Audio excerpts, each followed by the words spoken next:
সাবেক প্রধানমন্ত্রী ইমরান খানের মুক্তি এবং সরকারের পদত্যাগের দাবিতে উত্তাল পাকিস্তান। পিটিআইয়ের ডাকা সমাবেশে যোগ দিতে সারা দেশ থেকে দলে দলে রাজধানী ইসলামাবাদে মানুষজন আসছেন। জনস্রোতের জোয়ারে ইসলামাবাদ কার্যত অবরুদ্ধ হয়ে পড়েছে। বিক্ষোভ ঠেকাতে পিটিআইয়ের 5 এমপি সহ 4000-এর বেশি নেতাকর্মীকে গ্রেফতার করা হয়েছে।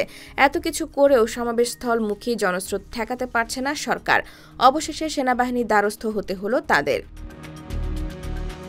জিও নিউজের খবর অনুযায়ী স্বরাষ্ট্র মন্ত্রণালয় সংবিধানের 245 ধারা অনুযায়ী রাজধানী ইসলামাবাদে ক্রমবর্ধমান নিরাপত্তা উদ্বেগের কারণে সেনাবাহিনী মোতায়েনের ঘোষণা দিয়েছে।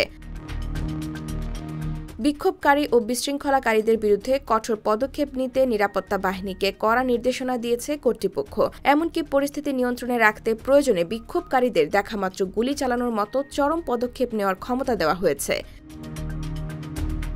এছাড়া স্বরাষ্ট্র মন্ত্রণালয়ের বিজ্ঞপ্তিতে আইনশৃঙ্খলা বজায় রাখতে সেনাবাহিনীকে প্রয়োজনে যে কোনো এলাকায় কারফিউ জারি করার ক্ষমতা দেওয়া হয়েছে। এদিকে বাধা উপেক্ষা করে সোমবার রাজধানী ইসলামাবাদের উপকণ্ঠে পৌঁছে যায় পিটিআই নেতাকর্মীদের গাড়িবহর। এ সময় আইনশৃঙ্খলা রক্ষাকারী বাহিনীর সঙ্গে দফায় দফায় তাদের সংঘর্ষ হয়।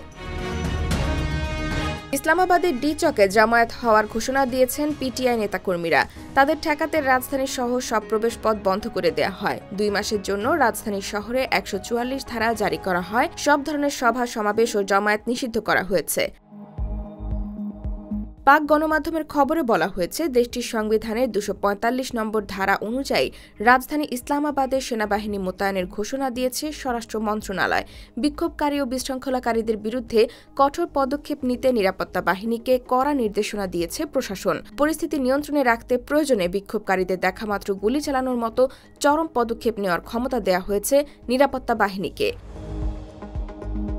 IBTV USA, new York.